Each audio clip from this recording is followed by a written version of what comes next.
വിഷു പടിവാതിൽക്കൽ എത്തിയതോടെ പടക്കക്കടകളിൽ വൻ തിരക്കാണ് അനുഭവപ്പെടുന്നത്. കോഴിക്കോട് നിരവധി കടകളുണ്ടെങ്കിലും ക്യൂ നിന്നാണ് പലയിടത്തും ആളുകൾ പടക്കം വാങ്ങുന്നത്.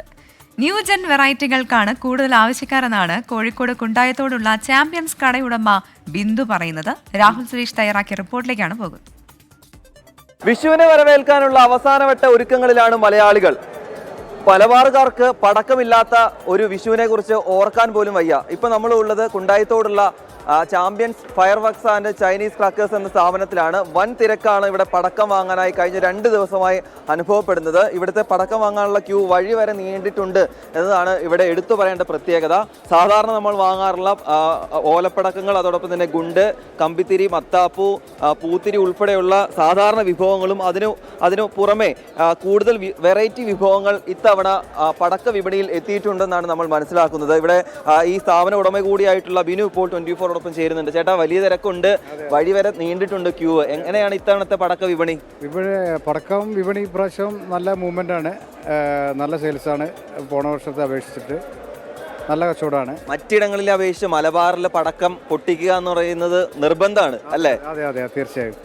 ഇത്തവണ എന്താണ് വെറൈറ്റി ആയിട്ട് നമ്മൾ? വെറൈറ്റി മെയിനായിട്ട് ഷോർട്സും ഫൗണ്ടൻസും തന്നെയാണ് വെറൈറ്റി ആയിട്ട് ഉള്ള ഐറ്റംസ്. അത് ഒരു 10-30 ടൈപ്പ് വെറൈറ്റീസ് ഉണ്ട്. കുട്ടികൾക്ക് വേണ്ടി ഉപയോഗിക്കാൻ വേണ്ടിയിട്ടുള്ള പടക്കങ്ങൾ, കുട്ടികൾക്കുള്ള ഗ്രീൻ ക്രാക്കേഴ്സ് ആണ് എല്ലാം. ഒരു 99% ഗ്രീൻ ക്രാക്കേഴ്സ് ആണ്. പിന്നെ സ്മോക്ക് ഫ്രീ ആണ് ഇപ്പം എല്ലാ ഐറ്റും.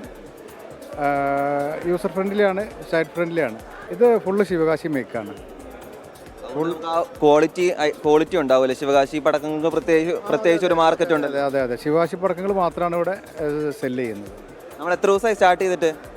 ഇവിടെ എല്ലാ ദിവസവും ഉള്ളതാണ്, ഫുൾ ടൈം ഉള്ളതാണ്. പിന്നെ ഒരു റീറ്റെയിൽ സെയിൽസ് ഇപ്പോൾ ഒരു 20 ഡേയ്സ് ആയിട്ടുണ്ട്. നാളെ രാവിലെ വരെ ഈ തിരക്കുണ്ടാവൂലേ? ഇല്ല, ഇന്നൊരു 10 മണി 11 മണി വരെ ഉണ്ടാവും. അതോടെ കഴിയും. വരും മണിക്കൂറുകൾ തിരക്ക് വർദ്ധിക്കും. അതെ, തീർച്ചയായും. എന്താണേലും വലിയ തിരക്കുണ്ട്. ആളുകൾ തന്നെ ഇപ്പോൾ ക്യൂ നിന്ന് സാധനങ്ങൾ വാങ്ങുന്ന കാഴ്ചകൾ കൂടിയാണ് ഇവിടെ കണ്ടുകൊണ്ടിരിക്കുന്നത്. അതിന് കാരണമെന്ന് പറയുന്നത് ഇത്തരത്തിലുള്ള വലിയ സ്ഥാപനങ്ങളിൽ എത്തുമ്പോൾ വളരെ കുറഞ്ഞ നിരക്കിൽ അവർക്ക് സാധനങ്ങൾ ലഭിക്കും. മറ്റ് ചെറിയ സ്ഥാപനങ്ങളിൽ വാങ്ങുന്ന പൈസയ്ക്ക് ഇവിടെ കൂടുതൽ വിഭവങ്ങൾ ലഭിക്കും എന്നതാണ് ഇവിടുത്തെ പ്രത്യേകത. അതുകൊണ്ട് വലിയ തിരക്ക് ഇവിടെ അനുഭവപ്പെടുന്നുണ്ട് എന്നതാണ് ഏറ്റവും വലിയ പ്രത്യേകത. ചേട്ടാ, എങ്ങനെയുണ്ട് ഒരു തിരക്കൊക്കെ? എങ്ങനെയുണ്ട്? കഴിഞ്ഞ പ്രാവശ്യത്തിനായിട്ടും തിരക്കാണ്, ലൈവാണ്, ഭയങ്കര ലൈവാണ്. ആൾക്കാർക്കൊക്കെ നല്ല പ്രതികരണം. അതെ അതെ, വളരെ സന്തോഷം. നമ്മൾ വിചാരിച്ച സാധനങ്ങളൊക്കെ കിട്ടാന്നുള്ള പ്രധാനമല്ല. നല്ല വിലയും കുറവാണല്ലേ? വില കമ്പാരിറ്റീവ്ലി നല്ലതാണ്, റേറ്റാണ്.